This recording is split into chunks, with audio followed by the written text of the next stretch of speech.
Vamos. Vamos lá, então. Bom dia a todos. É uma alegria muito grande a gente poder se reunir novamente. Hoje, num dia especial, que é Dia dos Pais, a gente já deixa aí um abraço carinhoso a todos os pais que estejam nos assistindo. E vamos fazer hoje, especialmente, uma leitura preparatória antes de iniciarmos aí a atividade com Paulo. Capítulo 118 da obra Fonte Viva, psicografia de Chico pelo Espírito Emmanuel. Em nossas tarefas.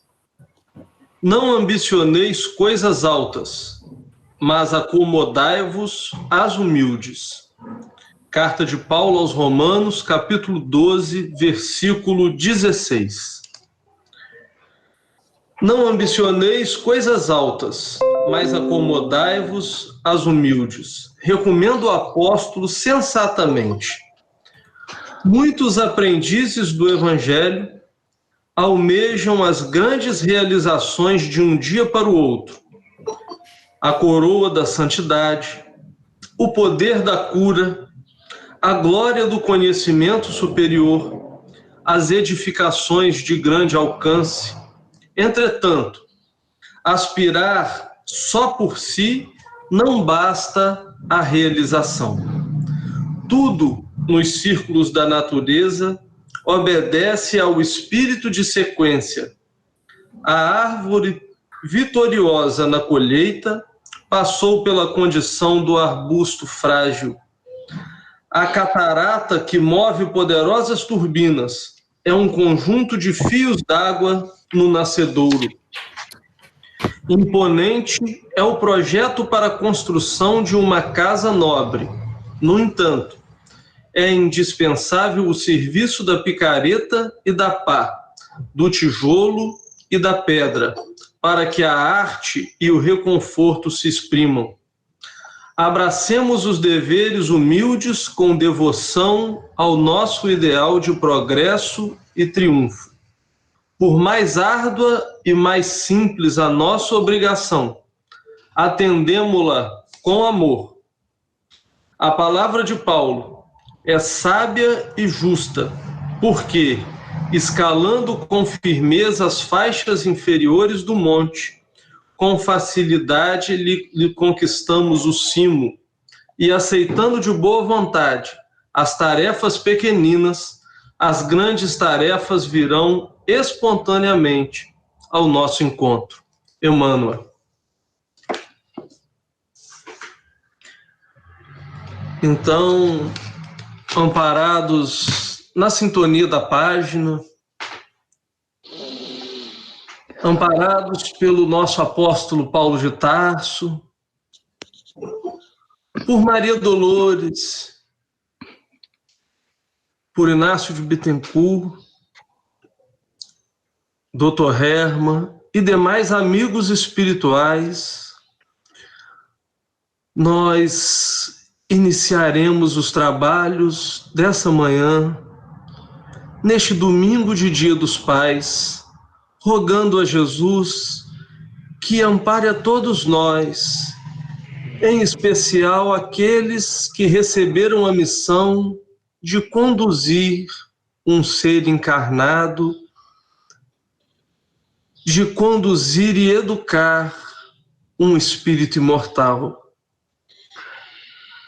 Que Jesus, nosso mestre querido, possa encher a todos esses irmãos de forças, possa irradiar a sua luz e a tua paz sobre essas consciências, a fim de que cada um cumpra o seu papel, que começa, como diz o apóstolo Paulo, em coisas pequenas e espontaneamente se transformam em grandes tarefas. Que Jesus nos abençoe, que a espiritualidade inspire nosso irmão Paulo Nagai, para que ele possa realizar e conduzir o estudo dessa manhã de hoje. Que assim seja. Paulo, contigo, meu irmão. Vamos lá. Primeiramente, bom dia a todos, oficialmente, né, e reforçar aí os votos do Rafael de um feliz dia dos pais e mães para todos nós possamos aproveitar esses momentos próximos da família, né? Então, dando continuidade ao nosso estudo, nós hoje vamos ainda no módulo 2 e vou botar o quadrinho aqui para a gente apresentar, disponibilizar aqui a apresentação, que é a unidade 2 que ainda trata da cura, o equilíbrio da alma como fator da cura do corpo, e hoje nós vamos tratar do 2.3, que é o objetivo e atuação dos espíritos na cura. Quer dizer, o assunto é bem esse que está no título mesmo. O porquê e como eles atuam, né? Com que objetivo e como eles atuam na cura, qual é o limite dessa atuação. E nós vamos trabalhar da mesma maneira que a gente está trabalhando os outros estudos, e fechando o pensamento por bloco, entendendo o que os espíritos querem falar para a gente e tirando as dúvidas aí no meio do caminho. Nós vamos trazer aqui a palavra primeira do Livro dos Médiuns, para a gente entender a atuação dos espíritos na cura, para a gente voltar a falar o que já falamos em alguns estudos atrás, que é a questão do magnetizador.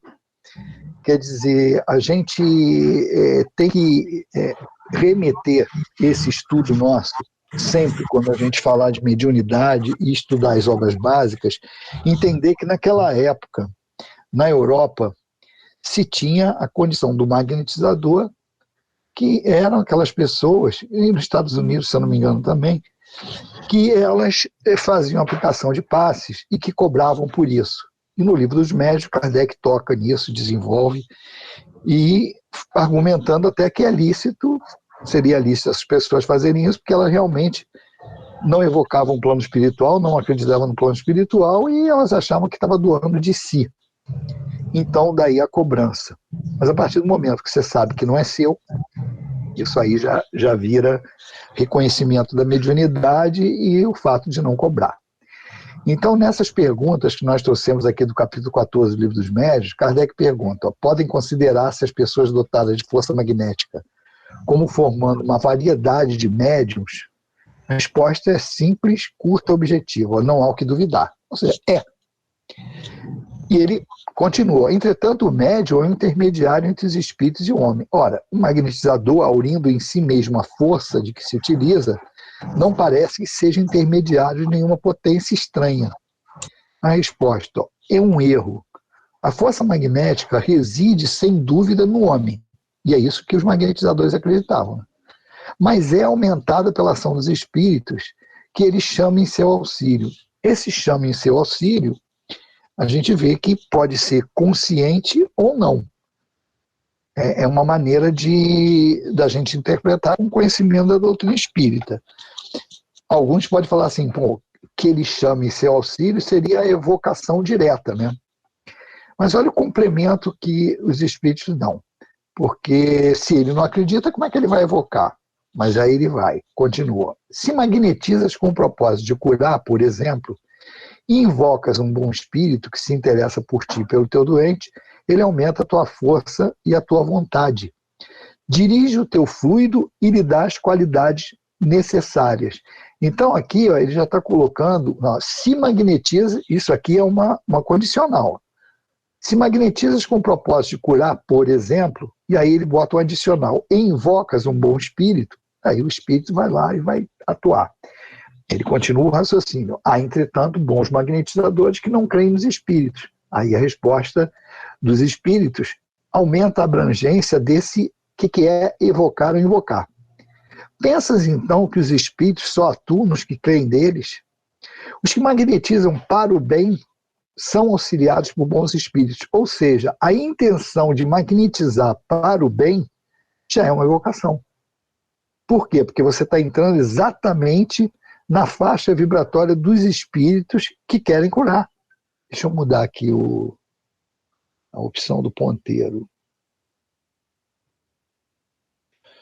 Que é exatamente quando ele fala aqui, ó, se você magnetiza com o propósito de curar, você está invocando algum espírito, porque ele se interessa por ti ou aqui, né, seria melhor pelo teu doente. Porque pode o médium não ser merecedor, não ter mérito nenhum por isso, mas o doente tem, o espírito vai lá, o espírito não quer saber se ele vai levar o crédito ou não, né?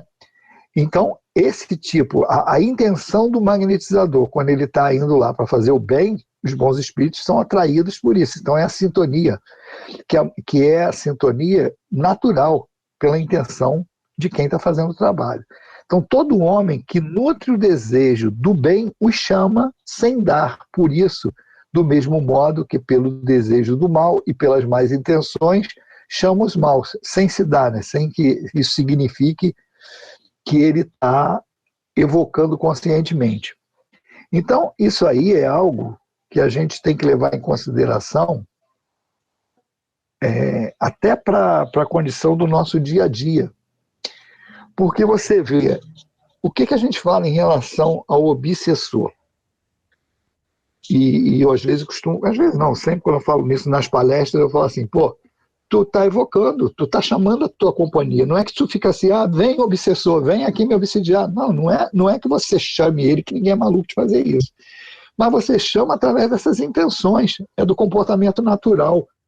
É por isso que ele fala ali, e a gente tem que entender isso, o magnetizador que não acredita no plano espiritual, e ele acha que é a força dele, e ele está cobrando por aquilo, e esse quadro que tinha na época de Kardec, e hoje parece até que existe ainda, né? Marcelo pode dizer aí dos Estados Unidos, Marcelo está acenando com a cabeça assim, em alguns países que o espiritismo não entrou de uma maneira assim conceitual, da maneira que entrou no Brasil, com entendimento, com esse lado também do Evangelho de Jesus carregando ali do lado, quando o nego leva muito para o lado científico, fica muito essa visão. Tipo, estou dando o que é meu, eu vou cobrar. E é lícito. Mas só que o fato do cara estar de boa intenção, ele vai atrair o bom espírito. Está de má intenção, vai atrair o mau espírito. Por isso Paulo, que... Oi, Paulo, fala. só um minutinho. A sua imagem está travando. Deixa eu ver se está com algum pique aqui.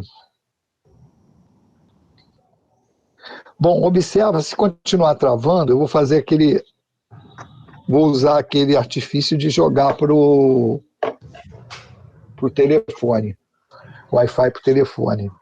Tá. Deixa eu ver se tá rolando alguma atualização também no computador aqui, que às vezes entra aqui alguma atualização automática do OneDrive ou de qualquer outra coisa aqui, ele ocupa a rede. Mas não. Então deve ter sido um pique de rede mesmo. Se continuar e você me avisa, eu troco para o celular, tá? Então vamos lá. Então essa situação é a que nós todos, independente de sermos médium, magnetizadores ou não, é esse o fator da sintonia que a gente fala no dia a dia. Então nós temos aquela vibração natural e nós estamos atraindo a companhia por conta dessa vibração natural que a gente tem. Não precisa ser uma evocação consciente. Quer dizer, a minha postura vai dar a qualidade dos espíritos que eu estou atraindo. Esse aí é o ponto. E no caso dos magnetizadores, a potencialização do fluido que o espírito dá em relação ao médium e ao magnetizador segue as mesmas regras. Quanto mais sintonizado eles estiverem, mais o espírito vai poder fazer em termos de potencialização fluídica. Qual a diferença? O médium que tem consciência do fenômeno e acredita na espiritualidade, ele vai poder ter uma ligação mais consciente e por isso mais ajustada, e por isso aquelas chamadas curas, entre aspas, quando ocorrem, pode ser por efeito de um passe. Um passe. E a magnetização, aqueles tratamentos são periódicos e pode levar, por exemplo, 5 sessões.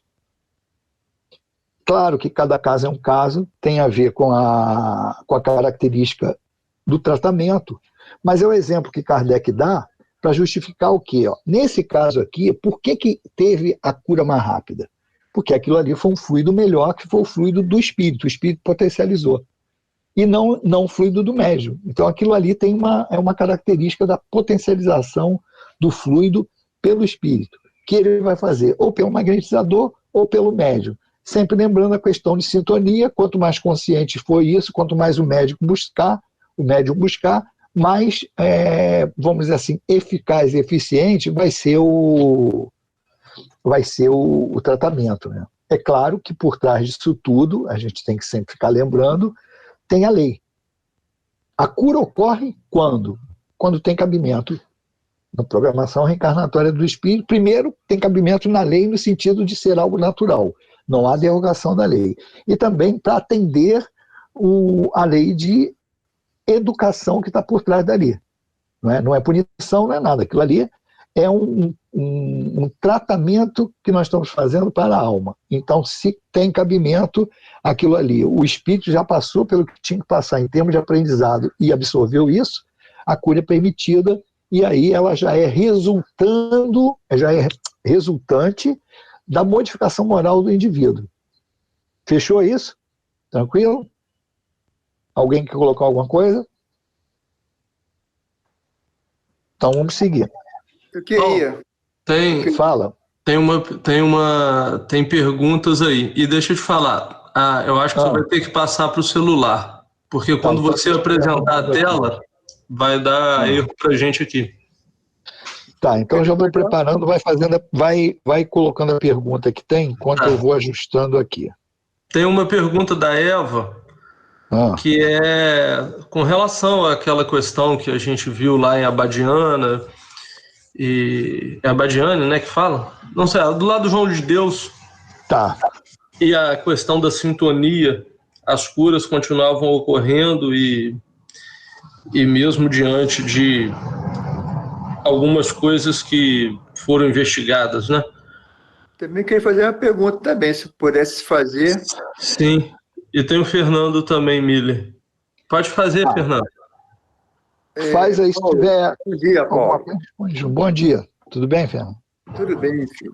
É o seguinte, você falou que tem a força do magnetizador e a força automaticamente dos espíritos que estão ali. Mesmo invocando ou não, tem, no momento da cura, de fazer o bem ao próximo, tem a ajuda dos espíritos. Mas também não teria também a vontade do paciente também se curar?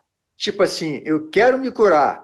Aí está ali as três forças, vamos dizer assim, a força do paciente de querer se curar, a força do magnetizador que quer fazer o bem, fazer a cura, junto com os espíritos, ou não é preciso o lado do paciente, só preciso só do lado do magnetizador e dos espíritos.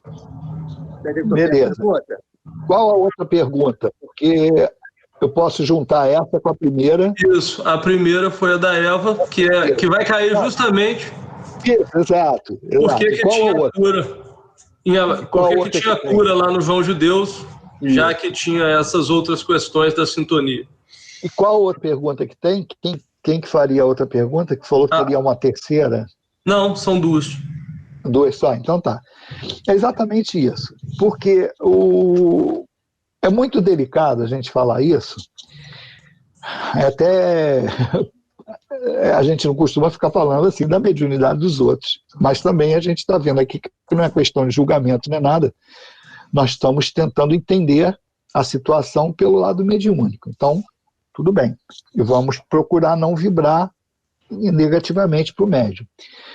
Mas o que ocorre? Não é só com ele, vamos deslocar dele para botar para a mediunidade de uma maneira geral. Que isso teve grandes repercussões, mas tem outras coisas que ocorrem quando se trata de mediunidade dentro da doutrina espírita, ou mesmo dentro da Umbanda, ou de outras religiões que têm o fenômeno mediúnico. A gente vai entender de uma maneira geral assim. Médium com, vamos dizer assim, condição moral ideal, poucos. A gente conta nos dedos. Ou não, tá? Eu estou falando conta nos dedos, mas eu estou pensando aqui dos conhecidos, mas tem muito médium que trabalha anonimamente e a gente não conhece o trabalho. não está assim, familiarizado com as dificuldades, com aquilo que o médium passa e pela característica dele em termos morais. Então, vamos tirar aqui conta na mão e vamos falar assim, tem médiuns assim, tem médiuns assim. A espiritualidade já deixou claro, e Kardec colocou isso no livro dos médiuns, lá desde o início das obras básicas, que os espíritos trabalham conosco apesar de. Eu gosto sempre de colocar assim, porque nós, enquanto médiuns, temos aquela visão, os espíritos me acharam, trabalham comigo, eu sirvo, mas esse trabalho é muito mais para nós do que para eles. Porque os questionamentos que Kardec fazia, que já naquela época existia, é o seguinte, por que o médium não tem essa condição moral? Estou simplificando, tá, para a gente resumir o negócio. Não tem tanta condição moral, mas as curas ocorrem através dele, o trabalho ocorre através dele. Porque o Espírito fala assim, olha, porque a gente trabalha com o que tem. Quer dizer, se você encontrasse um médium melhor para trabalhar, você deixaria esse, pegaria outro? O Espírito falou, claro. Por isso que a gente fala assim, trabalha conosco, apesar de, é tipo assim, não tem melhor, vai esse mesmo, porque o trabalho tem que ser feito. O que isso muda? Isso não muda o resultado do trabalho, porque o trabalho ocorre quando tem que ocorrer e seguindo aqueles parâmetros que a gente está estudando aí. A lei, o cabimento, o aprendizado do médium. Só que o que muda? O trabalho que eles têm para fazer isso, devido à nossa incapacidade, à nossa deficiência. Então eles têm que fazer esforços muito maiores para que aquele trabalho ocorra. Então vamos inverter.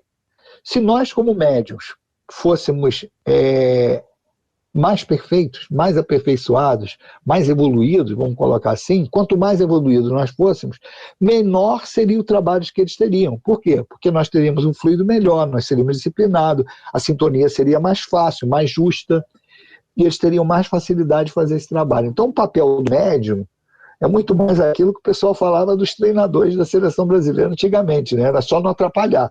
Jogava a camisa para o alto, quem pegasse ia lá ganhava o jogo. Antigamente, hoje já não é assim. Então, assim, não atrapalha que o troço vai dar certo, não é? O médium. E nós estamos vendo que cada vez mais nós dificultamos isso. Então, isso aí seria a visão geral. Nos trabalhos que tomam uma proporção muito grande, tudo toma uma proporção grande, até a deficiência do médium.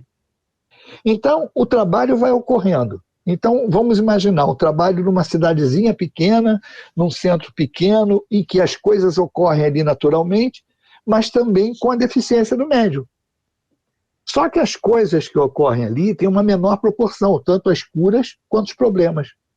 Se extrapola isso para um médium que tem uma visibilidade grande e que a mídia começa a trabalhar em cima, trabalha muitas curas, aí faz a propaganda, aí que é o bichinho, aquela abelhinha, né, que morde lá, a mosquinha, né, que a gente fala mosca azul, e que tu se deixa levar por aquilo ali. Então começa a extrapolar várias coisas. E mesmo os nossos defeitos, quando nós estamos expostos a isso, você também tem aí, chama a atenção do plano espiritual inferior, que começa também a ver os trabalhos de obsessão ali. E aí você vai trabalhar o quê? Qual é o nosso maior problema? O orgulho e o egoísmo. Então, olha só, a espiritualidade vai pegar exatamente por onde? No orgulho começa ali a beliscar pela vaidade. Então o médium vai dando abertura com o tempo para essa penetração. Quando você vai ver, você já, como a gente costuma ver, já perdeu linha, carretel e tudo. Você já está muito exposto àquilo ali. Então, os defeitos nossos são extrapolados ali. Ninguém cria defeito na gente, mas potencializa esses defeitos a ponto, acho que Maria José está com a mão levantada, pode baixar, daqui a pouco eu te passo. É que fica cortado aqui, eu não vi que você estava com a mão aqui, eu estava levantando, mas tudo bem. Então, essa postura do médium já vai dificultar ali o ambiente. Aí entra aquilo que foi colocado. Tem o mérito de quem está indo lá. Está indo com fé, está indo com essa condição. Então vai ter uma mescla ali de trabalhos, de espíritos atuando. Enquanto houver, aí vamos entrar para o lado da sintonia, enquanto essa sintonia do mérito da pessoa, a condição de colocação dela ali permitir, os espíritos vão trabalhar. Quando essa condição ali não der liga, não tem como eles fazerem o trabalho. E aí, às vezes, até o trabalho da cura do corpo pode ocorrer por espíritos que não são tão superiores assim, mas que fazem aquilo para quê? Para continuar alimentando aquela situação. Porque a gente tem que pensar também assim, ó, manipulação fluídica não é só espírito evoluído que faz. Isso é técnica. E a técnica não tem nada a ver com moralidade. Então você pode ter um trabalho em que essas coisas estejam ocorrendo, mas secundados por que tipo de espírito? Com que objetivo? Ali ninguém está pensando em curar a alma. Ali está pensando em curar o corpo para quê? Para que aquilo ali continue aquele ciclo de afluência de várias pessoas, alimentação dessas coisas todas que nós estamos vendo por trás. Então, tem, querendo ou não, apesar de a gente não separar, o médium tem a vida pessoal dele lá, com seus problemas, seus defeitos, suas virtudes, e aquilo ali não tem como separar. Mas tem esse lado. Então a pessoa vai se colocando ali e com o tempo isso vai se tornando alvo de uma influência espiritual que você não tem como controlar depois. Aí você vê as consequências várias que a gente tem aí. Mas o fenômeno mediúnico em si, ele é regido muito mais por isso que foi colocado aqui, pelo mérito de quem está indo lá receber. E aí, por isso que o estudo é necessário, porque também quem vai procurar, se tiver o conhecimento da doutrina, vai perceber que alguma coisa está errada. Então, as coisas mais básicas, não cobrar. E o não cobrar não é só pedir dinheiro, é ter ali várias relações de benefício, de poder, de troca-troca. Então, todas essas coisas têm que ser observadas. E, para voltar lá à pergunta inicial, ocorre por conta do mérito, das circunstâncias que estão ali e os espíritos que querem fazer o bem de qualquer maneira, independente da posição do médium. Tá? Maria José, pode falar. Abre o microfone aí e coloca. Tá sem som.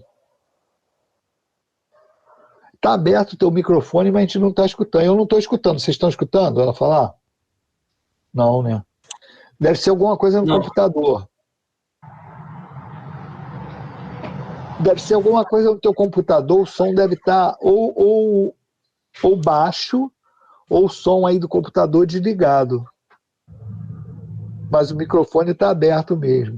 Deve ter que configurar de novo o microfone, Maria José. Depois dá uma olhada aí, ou então manda por escrito. Manda por escrito no chat aí. Paulo, o Rafael dá uma olhada, fala. Isso. Vamos seguindo. Porque essas questões, por exemplo, a gente colocou elas na semana passada. Já na semana passada, Então vamos lá. Vamos seguindo lá com o nosso texto.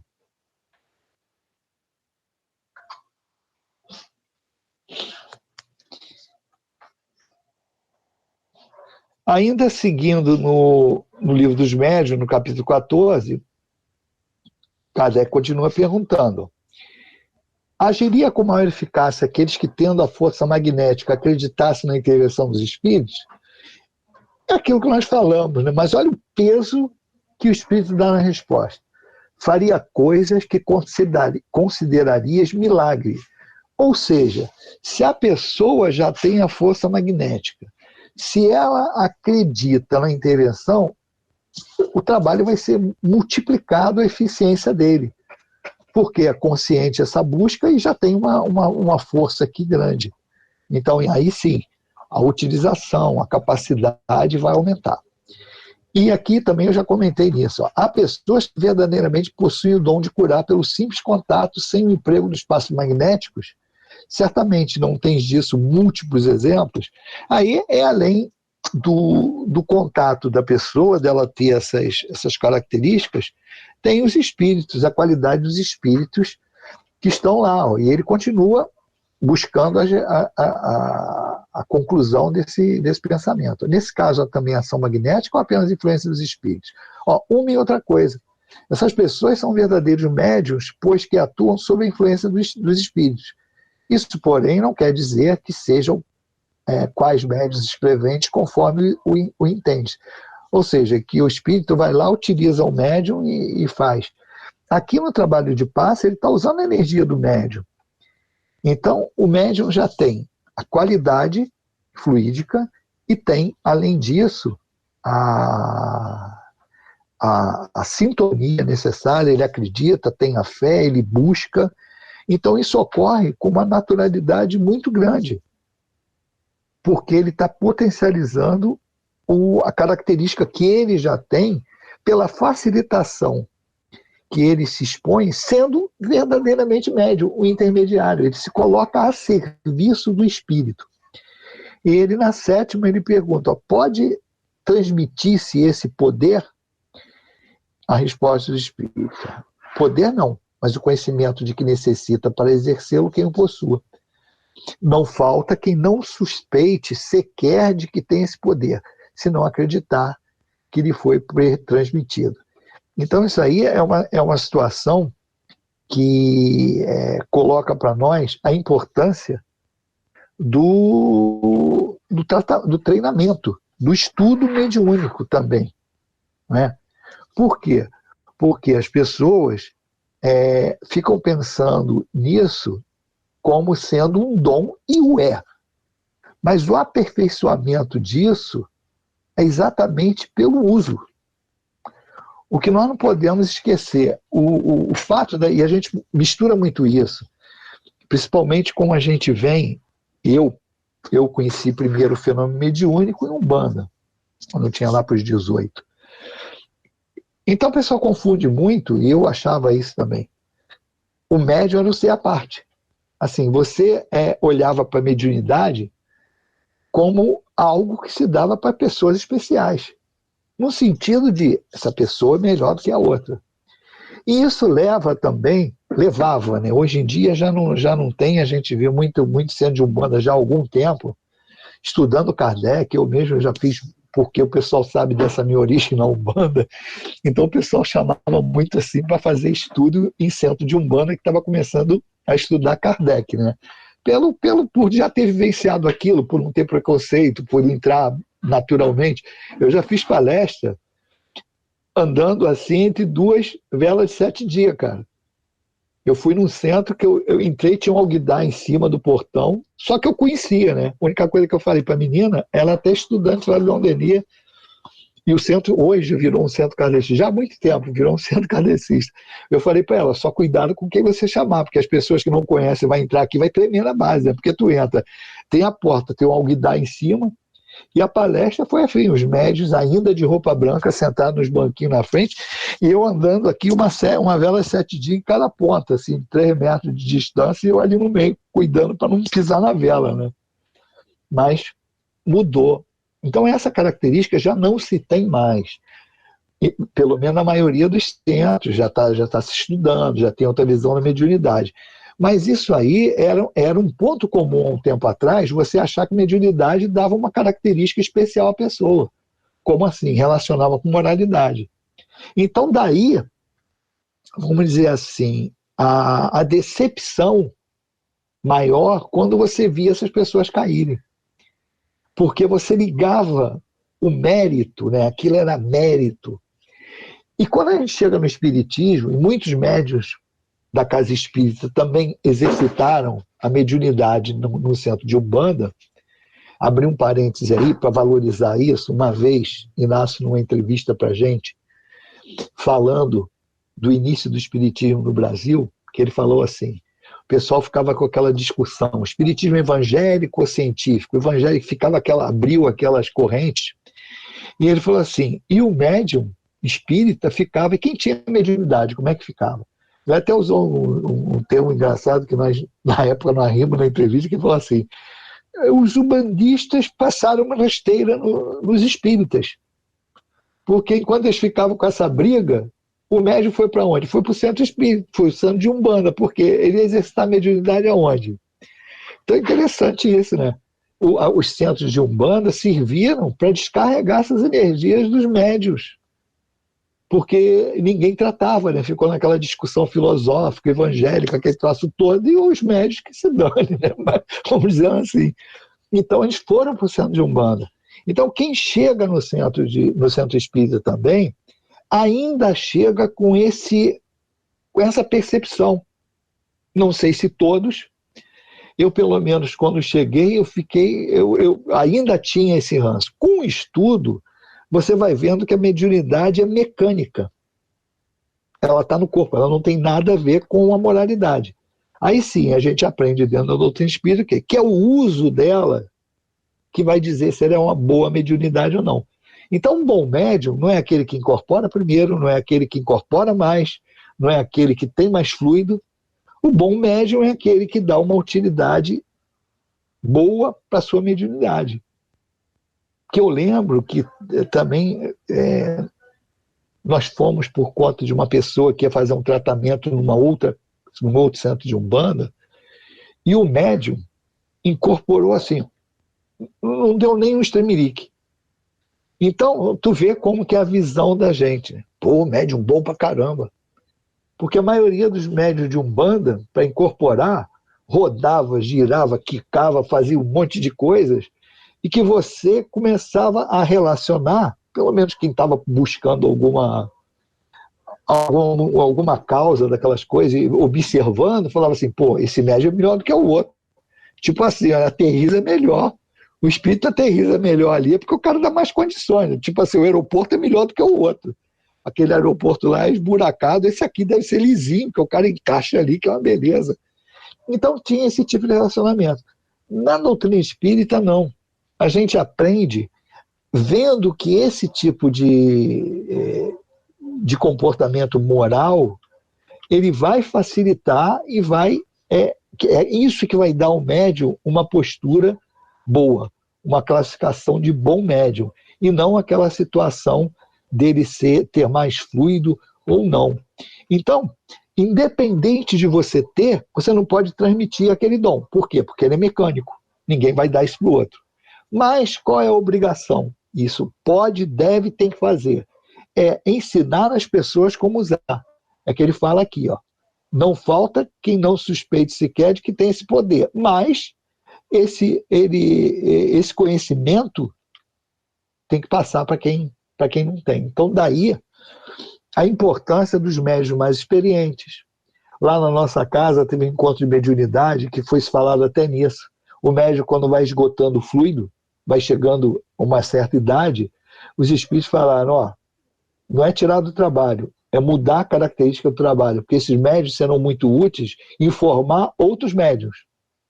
Eles já não têm fluidos como tinha antes para serem utilizados na cura, no trabalho de passe.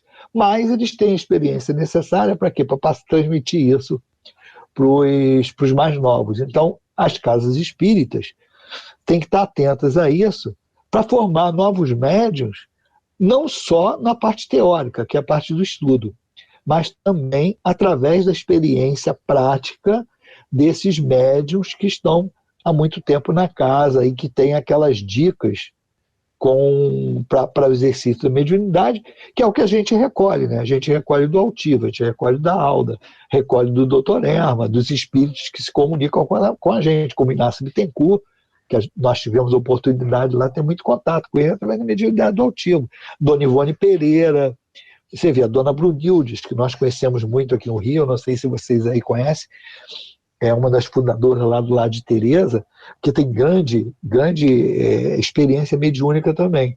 Então é mais ou menos por aí. Conseguiu captar lá a pergunta da Maria José ou Rafael? Não. Paulo. Está fechado o teu microfone, Rafael. Fala. Quem está falando? Posso falar? Quem está falando? Eu não estou vendo. Newton. Ah, o Newton. Ô, Newton, tudo bem?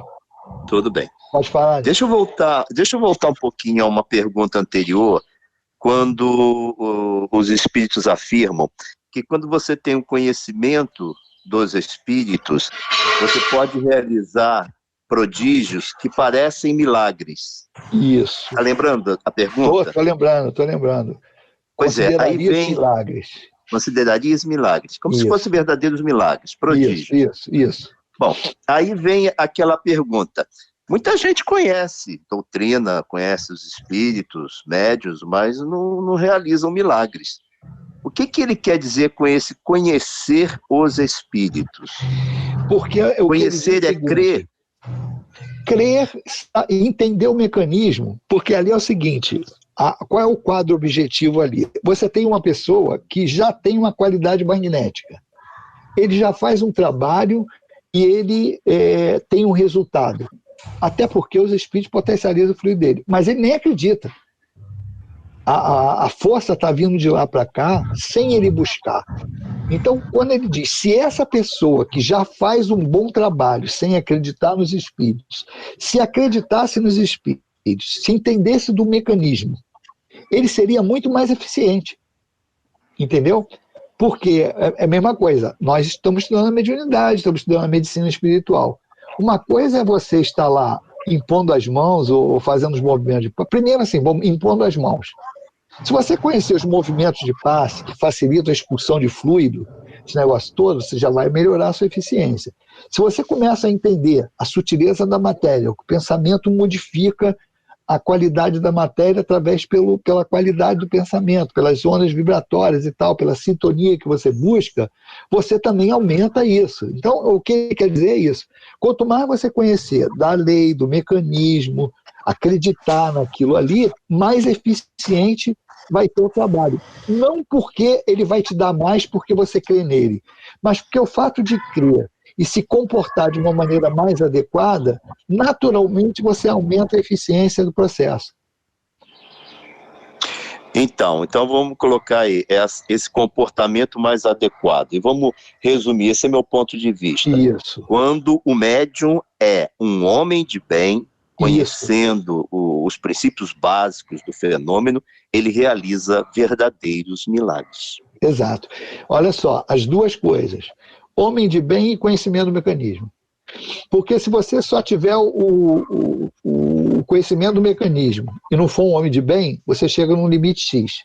Se você só for um homem de bem e sem conhecer o mecanismo, você chega até, provavelmente, num X mais alguma coisa. Mas se você tivesse, sou um homem de bem e conheço o mecanismo, você talvez duplicaria. Esse parece ser o ponto que ele está falando ali.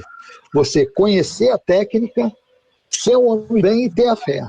Que aí você faz, como a gente dizia antigamente, né, barba, cabelo e bigode. Você está fechando aí o ciclo. Mas é bem isso mesmo, tá? Que no frigir dos ovos é aquilo, ó. Quanto mais eu evoluo como espírito, e a evolução, quando a gente fala em termos de doutrina espírita, é nas duas asas, né? Moralidade e intelectualidade. Quanto mais eu tiver no degrau acima disso, mais eficiente eu vou ser nesse tipo de trabalho, sempre lembrando a lei como limite. Eu nunca vou poder derrogar a lei. Beleza? Maria José, fala. Vocês estão me ouvindo não, agora? Tá. Agora sim, agora sim. Estão me ouvindo? Sim. Estamos. Então, Paulo, a gente no trabalho, a gente vai adquirindo experiência, não é? Uhum. Isso. Nós assistimos uma senhora lá no CELD que ela começou a tomar o passe porque ia amputar a perna. E ela chorava muito todas as vezes que ia tomar o passe. Um dia ela chegou, me abraçou, chorou, falei, já está marcada a cirurgia? Ela disse, não vou mais amputar a minha perna. O plano espiritual me disse que a minha persistência e a minha fé é o motivo para que os médicos entendam que não é preciso amputar a perna. Vejamos bem. Então, são várias situações. A gente lembra da mulher hemorroíça, né? Foram 12 anos de sofrimento. E aí, aquela primeira pergunta, eu gostaria de... Não quero te interromper, nem atrapalhar a cabeça de ninguém.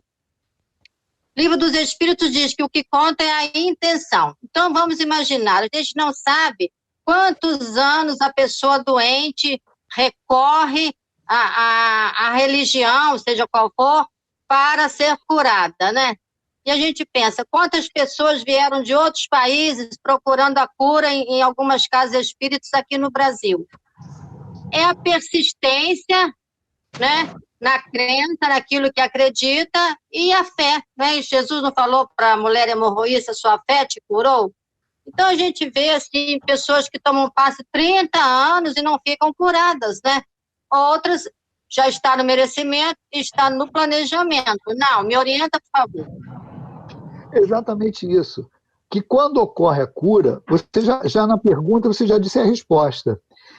Estar no planejamento é o seguinte: uma condição que você tem que passar, e vamos lembrar, a lei não é punitiva, é educativa. Então, por isso que a gente fala que não há derrogação. A cura da alma só vai ocorrer se houver a transformação moral. Então, a mulher hemorroísta é um exemplo que a gente sempre dá por conta disso. Os 12 anos que ela passou, se você for olhar a vida dela, ela já cumpriu o aprendizado que tinha que ter. Então, a pergunta é essa: para que sofrer mais se o objetivo educativo já foi alcançado? Então, por Era isso o fortalecimento da fé, não é isso? Isso. Que diferente daqueles casos, ó, vai e não peques mais, senão vai te acontecer coisa pior. A gente faz até esse contraponto quando nós falamos disso, no medicina espiritual. Esse foi um adiantamento. Por quê? Porque eles não cumpriram ainda todo o período. Ou seja, ainda não se fortaleceram. Por quê? Porque se tivesse fortalecido e cumprido, não teria perigo de retrogradar. Mas como ele falou, ó, não peques mais, é porque ainda não estava totalmente solidificado. Então essa é a motivação. E o raciocínio é exatamente esse. Quando você vai para esses processos e ocorre a cura, por isso que a gente já parte ao contrário. Se ocorreu a cura é porque está dentro da lei. Não teve derrogação. Então não foi milagre. Foi algo natural. E nesse caso, o que foi? Os espíritos viram que ela lá, naquele sofrimento todo, naquela angústia, foi desenvolvendo a fé, foi pedindo, foi acreditando. Quando ela falou na persistência, ela foi curada. E tem pessoas, como você diz lá... Desculpe, e aí independe de médium e de casa espírita. Porque o espírito vai se ligar através de quê? Da sintonia dela. Por isso que a gente falou que no caso aí desses diversos casos de casas espíritas, de médios que fazem esse trabalho, vale bem, e foi, acho que o Fernando que colocou na pergunta, né, que é o mérito de quem está lá. A sintonia é feita através de quem está lá. E pode extrapolar esse raciocínio para qualquer religião. Porque às vezes o espírita acha que só dentro da casa espírita que os espíritos trabalham. E os próprios espíritos espíritas estão cansados de falar isso para a gente. Aonde tiver boa intenção, se tiver das duas partes, melhor. Mas se tiver igreja evangélica, igreja católica, qualquer lugar. E acha que a espiritualidade vai perder a oportunidade de fazer o bem? Então não existe essa separação que a gente quer dar. Agora, existe característica, existe maneira de pensar diferente, a metodologia, isso é outra coisa. Mas é para todo mundo. A bondade de Deus está para cobrir a multidão de pecados. Isso aí que é o interessante. Mas o raciocínio é exatamente esse que você fez. Vai ocorrer isso quando tiver cabimento na lei, quando a pessoa se esforçar. Então é aquilo que a gente fala assim, ó, tem um programa para ser feito, um planejamento reencarnatório. Entre o planejamento e a conclusão disso, tem a ação. E essa ação vai determinar o quê? Atenuantes e agravantes dentro daquele processo. Se o espírito se comporta bem, alinhado à lei de Deus dentro daquilo ali, absorve o aprendizado, ele vai trabalhar no sentido de diminuir o sofrimento dele e talvez até diminuir o espaço de doença que exista, acelerar o processo de cura pelo qual ele está passando. Perfeito. Beleza. Paulo. Oi. Comentário em cima da pergunta que o Newton... Marcelo, agora que eu localizei, vai. Um comentário em cima da pergunta que o Newton fez e que você também mencionou o espiritismo aqui nos Estados Unidos. Assim que eu vim para cá, assim que a gente começou a se vincular a um trabalho na casa, o primeiro espírito que se apresentou para a gente no trabalho chama-se Inácio, por coincidência, e que não existe. E ele nos disse uma coisa muito interessante. Ele disse que eu haveria de identificar uma grande dificuldade que se tem para o trabalho, que é a falta de desejo dos médios de não querer estudar, mesmo tendo eles boas condições de fluidos magnéticos para doarem. Ou seja, o que ele quis dizer? Que a grande dificuldade que a espiritualidade encontra aqui nos Estados Unidos, é que existem excelentes magnetizadores, excelentes médios com capacidade fluídica, mas que não conhecem a doutrina, não conhecem bem o mecanismo e, consequentemente, não acabam sendo bons instrumentos, porque pensam meramente que os espíritos vão atuar e vão fazer tudo por si só. Ou seja, eles só se colocam à disposição, e aqueles, né, cuja moral é um pouco, né, digamos assim, deficitário, né, que apresentam deficiências, utilizam isso para se locupletar, ou seja, cobram achando que é uma outra característica de quem busca aqui nos Estados Unidos. Aqui nos Estados Unidos, se você faz qualquer coisa gratuitamente, eles não valorizam, eles acham que isso não tem o menor valor. Então, olha o ciclo, né, que se mergulha, que se entra num processo onde não se preconiza, né, o entendimento do mecanismo, do sentimento, da intenção, da vontade e, principalmente, do alinhamento do pensamento com os princípios de Jesus. Aí é por isso que a gente tem tanta dificuldade, mas ainda assim, ainda com tudo isso, as coisas acontecem quando há necessidade da intercessão e da ajuda, do auxílio. A gente tem casos de recuperação, a gente tem casos de melhoras consideráveis. Então, só para elucidar o que o Newton perguntou nessa questão do entender os espíritos, é basicamente isso. Isso acontece no mundo inteiro, mas eu dei o exemplo aqui porque aqui é muito, muito forte isso.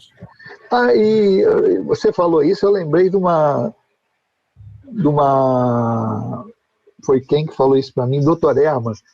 O caso em detalhe você até conhece, que eu já conversei contigo sobre isso.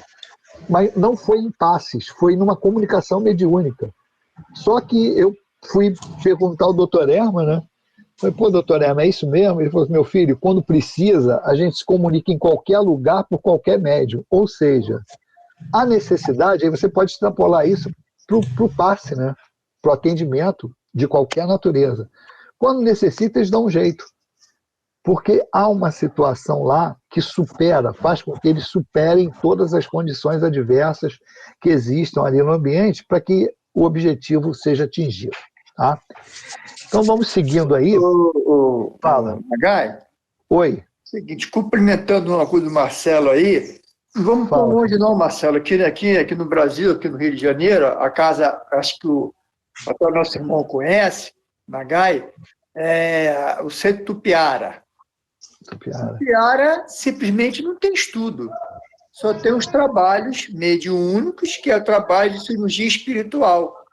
Eu até fiquei admirado, uma casa muito grande, que eu conheço, né? Tem até amigos meus lá, espíritas, né? Trabalhando naquela casa, fazendo um trabalho de cura, e o estudo praticamente não existe.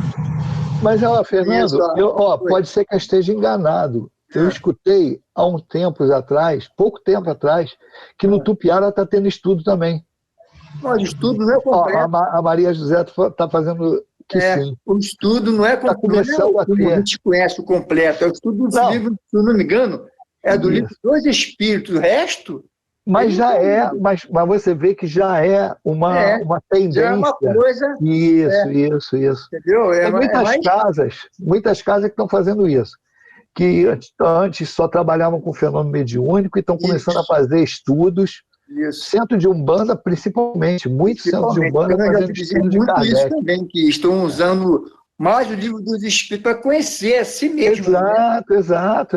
Como espírito, o que eu devo fazer, mas também eles deveriam ler também o livro da mediunidade, o livro dos médios. Sim, mas é o caminho, Fernando. Tranquilamente isso vai ser alcançado. Mas, se Deus quiser, né? Bom, também acho. Vamos lá.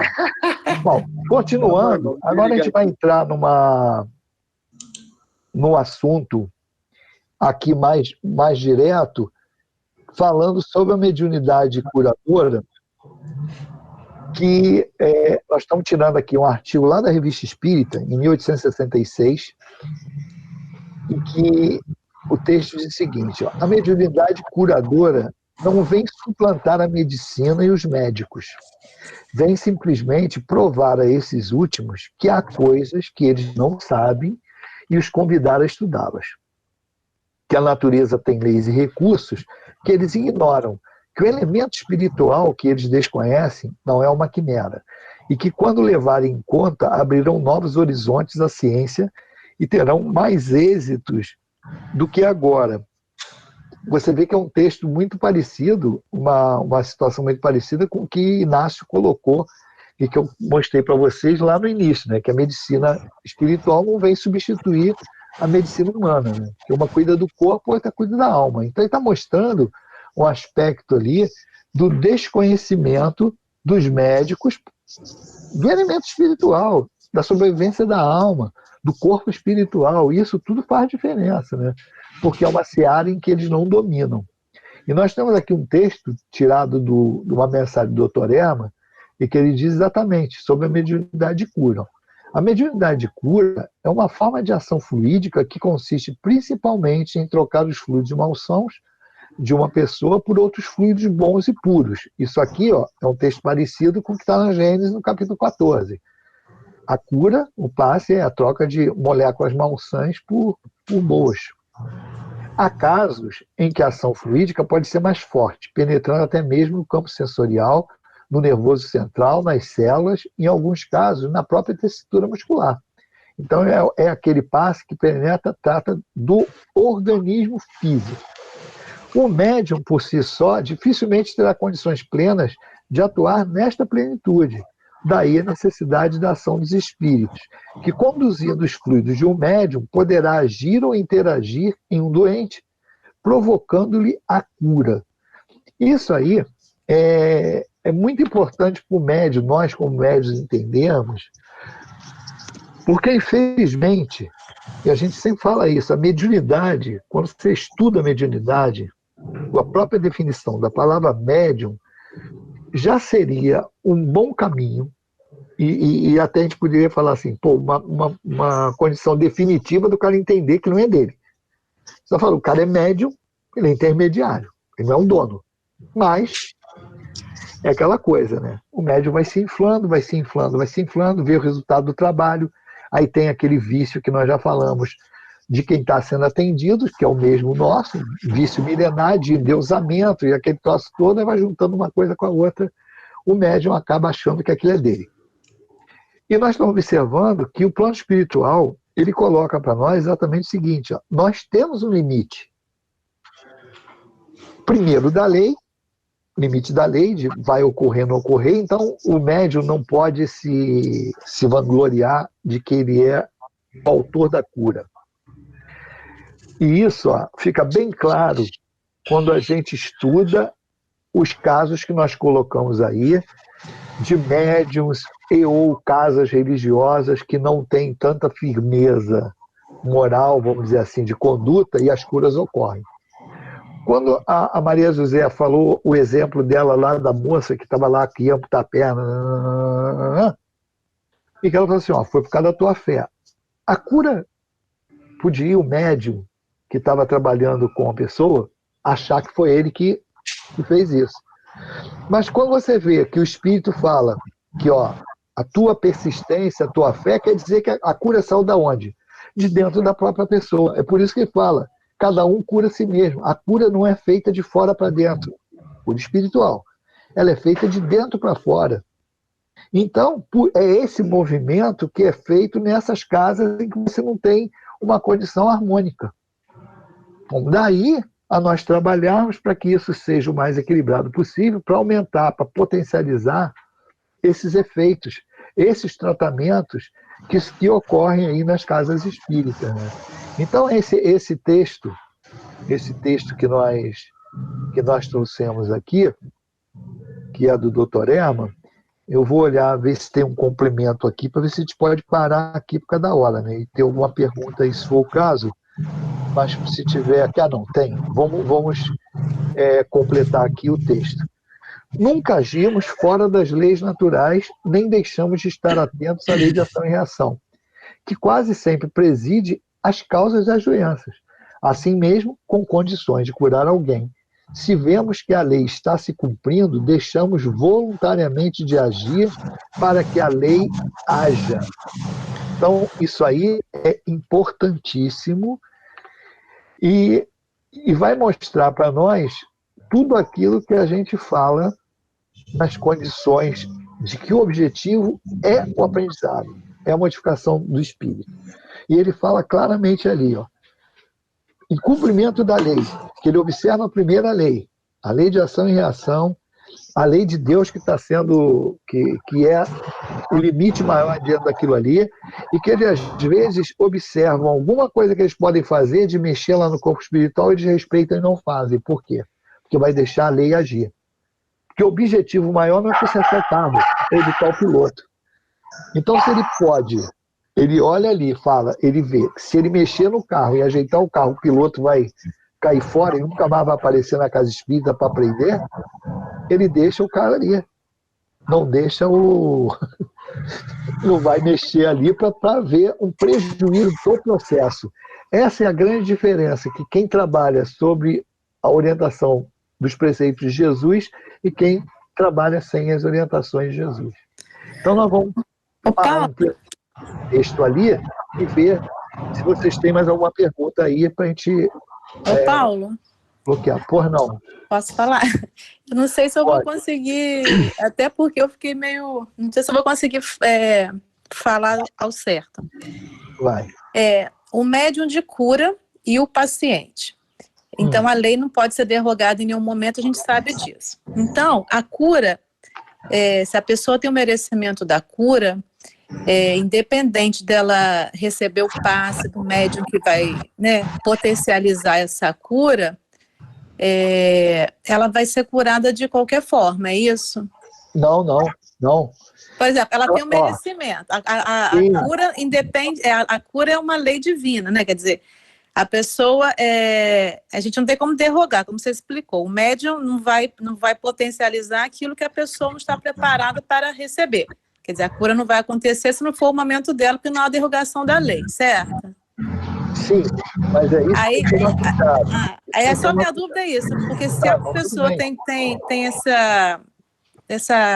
esse merecimento da cura, independente dela ir lá, ela não vai... Não, é isso aí que está truncado. Vamos lá, Márcia, eu vou fazer uma pergunta para você vai entender logo.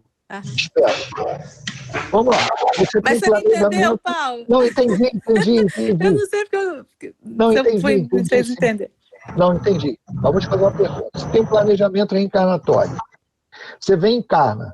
Se você ficar sentado em casa esperando as coisas acontecerem, elas vão acontecer? Não, de forma alguma. Procure acharás, bata que a porta abrir-vos-á. Lembra que nas narrativas que houve a palavra, a tua persistência você buscou. O que nós estamos falando é que você tem que fazer por onde aquilo ali, que é a demonstração do aprendizado. Se eu fizer, o que nós estamos dizendo é que eu vou fazer o máximo que eu posso. Vou tentar me modificar, vou buscar a cura, vou percorrer. O Marcelo é o médium que está lá, vai me dar passe. Por ele não está em condições, os espíritos vão suprir, porque vão olhar o meu esforço. Foi isso que a Maria José falou, o espírito falou para a paciente lá. Então, ele só ouve a cura pelo mérito dela, mas só houve o mérito dela porque ela buscou. Se ela não buscasse, não teria o mérito, entendeu? Então, não é... O que eu não posso fazer é derrogar a lei para os dois lados. Eu não posso derrogar a lei não curando quem tem mérito, como também curando quem não fez esforço nenhum. Quem ficou só sentado esperando. Está escrito, eu vou ficar aqui esperando. O que tem que acontecer, vai acontecer. Entendeu? Ficou claro ou não? Sim, ficou claro. Não, então mas eu tinha esse entendimento, entendeu, Paulo? Assim, da pessoa ter o merecimento dela nesse sentido todo, buscar, tá? Mas assim, mesmo que às vezes a pessoa não vá receber esse passe, mas ela busca de outras formas, não sei como explicar, entendeu? Aí a cura viria de qualquer forma. Aí não tem como a gente avaliar, porque cada caso é um caso. A gente não sabe qual a maneira que a pessoa vai utilizar para ir buscar, e aí a gente não tem como falar. Nós estamos falando assim num caso concreto que foi narrado assim, assim, assado. Então, o que houve aqui? Houve isso, isso e isso. O médium não podia não ter condição, mas a pessoa tinha. Fala, Maria José. Paulo, isso aí é papo de guia. Isso a gente porque aí são os espíritos que vão informar como é que funciona, por que cada um e onde cada um se curou. Aqui, a gente está partindo para o encerramento.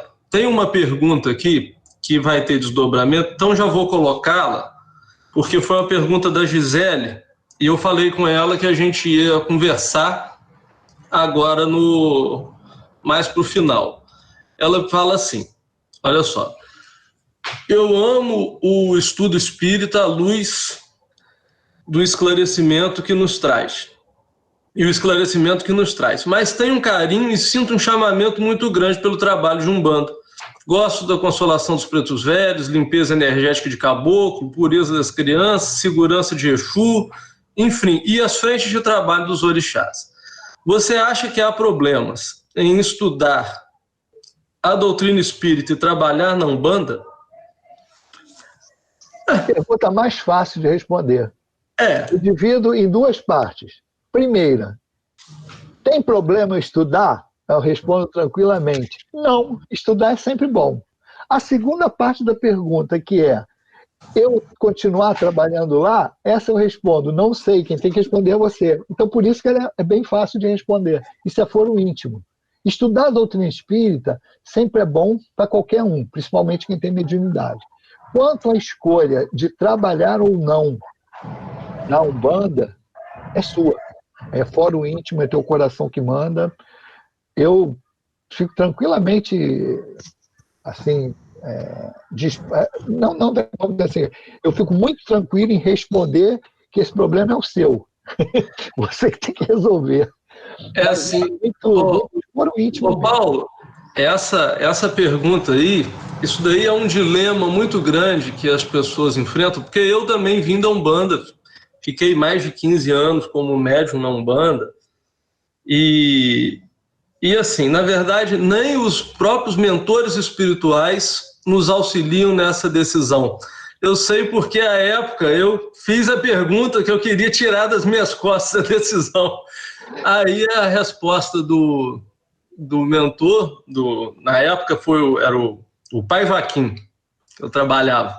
Trabalho ainda, continua o Pai Joaquim.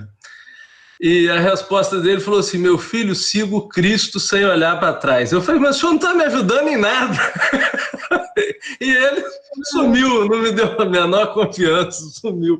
É por isso que eu digo que essa é a tipo da resposta mais simples, porque não é a gente que vai dar, é a própria pessoa. Né? É uma coisa, um processo natural de cada um vai se sentindo melhor e aí vai se adequando e vai ficando onde acha que se sente melhor. Agora, só uma dica, né, que isso a gente pode dar.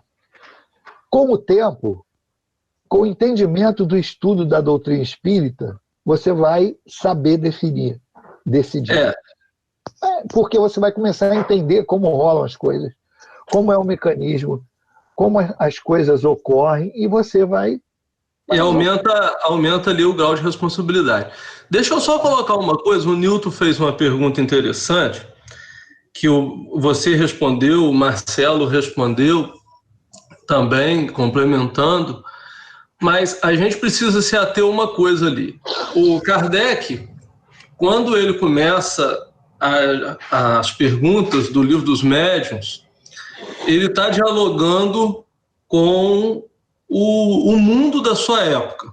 E o mundo da época era o quê? Eram os magnetizadores, eram aqueles preceitos filosóficos da época e tudo mais, enfim. E o que a gente nota? Quando os espíritos respondem que se eles tivessem conhecimento, conseguiriam fazer milagres, aí fica com a gente assim, poxa, os espíritas de hoje têm conhecimento, mas não fazem milagres. Mas a gente precisa entender um ponto também ali, é o quê? Esse tipo de médium que o Kardec está se referindo, não são esses médiuns que a gente tem comumente na casa espírita.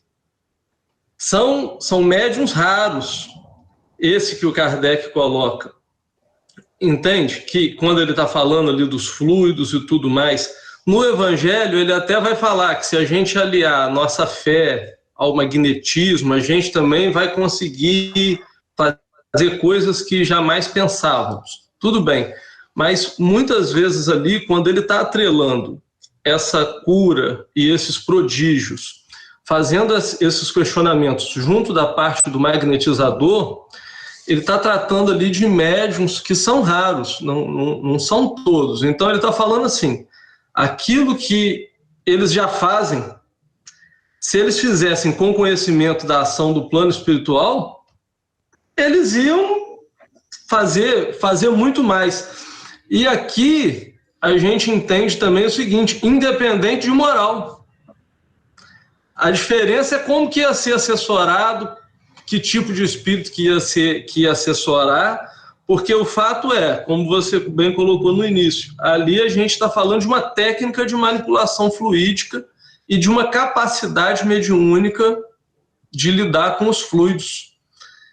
Tá entendendo onde que eu estou querendo chegar?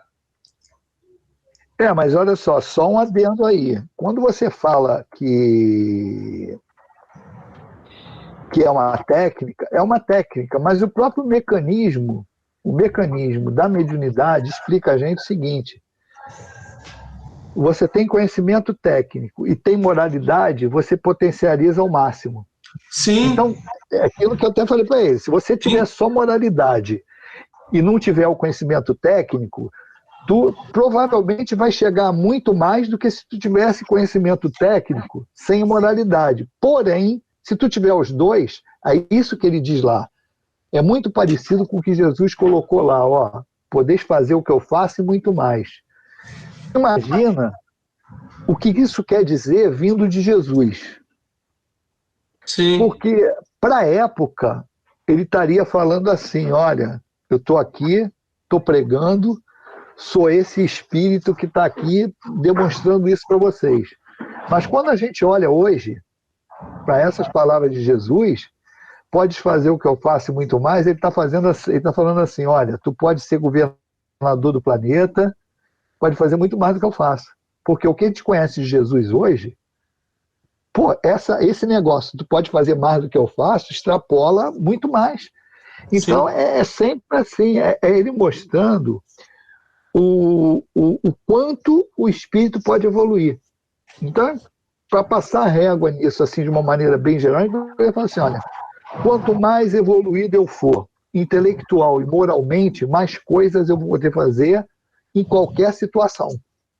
Seja na mediunidade, seja na maneira de explicar as coisas, seja no potencial de cura, seja na maneira de me impor a outro espírito, como os espíritos falam que o espírito superior, em contato com o espírito inferior, ele provoca, ele tem um domínio ali que ele fala assim, é irresistível.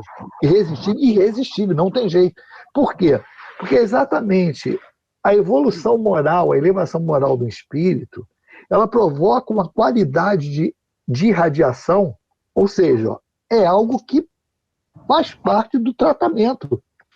Por isso que Jesus e os apóstolos, o que eles irradiavam, batia lá na pessoa que tinha o mérito de atrair, efeitos assim, igual você tomar um comprimido e você injetar o mesmo medicamento na veia, em termos assim de velocidade de ação, né?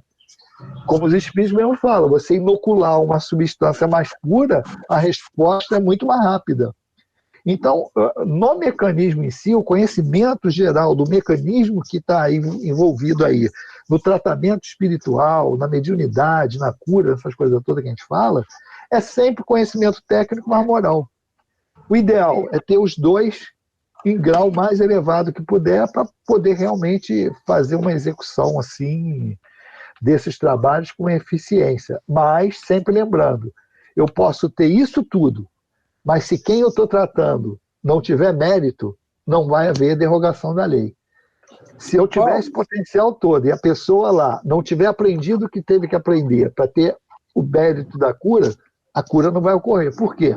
Porque isso faz parte da lei. Gai, deixa eu só te falar, eu tô colocando essa questão porque, assim, a gente conhece muitos médiuns no movimento espírita, né, que, assim, poucos são um Chico Xavier. Aliás, o Chico Xavier era assim, uma figura ímpar, né, no nosso movimento espírita. Mas eu estou querendo dizer o seguinte: tem muitos médios com condição de moralidade, mas que não têm o tipo de mediunidade para desenvolver, às vezes, um ou outro determinado trabalho. Isso que eu estou querendo colocar. Ah, sim, com certeza. Entendeu? Porque, na verdade, eles podem até ter a moralidade, mas eles não têm o fluido para desenvolver o trabalho. Entende o que eu estou querendo colocar? Mesmo a espiritualidade potencializando, é aquela coisa assim, não é porque eu entro na aula de canto que eu viro cantor.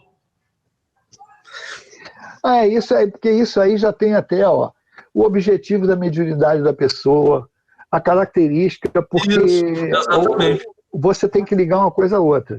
Às vezes tem curas que ocorrem, como a gente falou ali, que a gente não poderia ver que cada caso é um caso, que a pessoa não buscou nem isso numa casa espírita, nem numa casa religiosa. Ela pode ter buscado dentro das forças dela mesma, de alguma coisa, e os espíritos vão atuar nela ali, podendo atuar sem ser numa casa religiosa. Então, são certas coisas que a gente, como você falou aí, a gente sempre fala isso também, tem certas coisas que é papo de guia.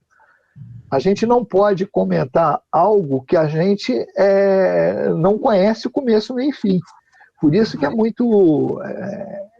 seria até irresponsabilidade nossa a gente tentar responder questões que a gente sabe que tem muita história por trás, tem as causas anteriores, as causas atuais, a gente não conhece da missa metade para a gente poder falar alguma coisa, né? Por isso que a gente se restringe a falar dos casos que a gente conhece, que o plano espiritual passou para nós, tá? O Paulo, nosso tempo aí está esgotando, a gente vai fazer a prece, aí depois fica o papo informal, mas só para cumprir aí o horário do trabalho, que termina agora às 11h20. Marcelo, você pode fazer a prece? O Marcelo fez prece ontem, final, hoje está... Nós estamos colocando ele na sintonia. Poxa, meu amigo, você nem imagina o presente que você me dá com essa possibilidade. A Alda me deu ontem, você está me dando hoje. Muito obrigado. Vamos mais uma vez, aproveitando essa atmosfera de paz, de harmonia, a condição que o estudo sempre nos coloca, de nos aproximarmos de queridos corações que zelam pela nossa caminhada, que nos incitam no caminho do bem, que nos estimulam a melhoria, a transformação, o aprimoramento moral, o conhecimento das leis naturais, porque sabemos, Senhor, que tudo isso são os instrumentos necessários para que possamos lograr êxito em nossa presente e futuras caminhadas aqui na Terra. Agradecemos, Senhor, por essa bendita oportunidade de podermos, mesmo num estado aonde o distanciamento se faz necessário, porém, pelo desejo e pela vontade de seguirmos conhecendo a verdade libertadora, é que a tecnologia nos possibilita estarmos reunidos em nossos ambientes domésticos para podermos dar prosseguimento a esse lindo e redentor projeto. E assim, Senhor, nesse dia tão especial, como disse o nosso querido irmão Rafael, um dia comemorativo, aonde todos os sentimentos de gratidão, de afeição, de honradez pela bênção de podermos ser filhos e pais. Te agradecemos por tudo que aqui recebemos, Senhor.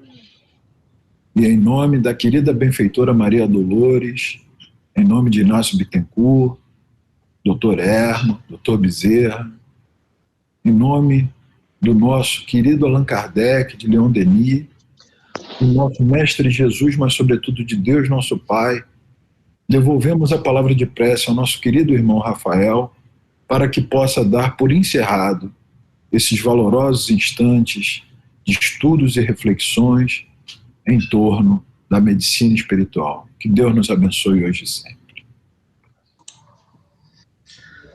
Graças a Deus. Em nome de Deus, dos benfeitores espirituais, a gente encerra mais uma manhã de estudo. E fica aí, o Fernando queria falar, comentar alguma coisa. Estamos aí. Gente,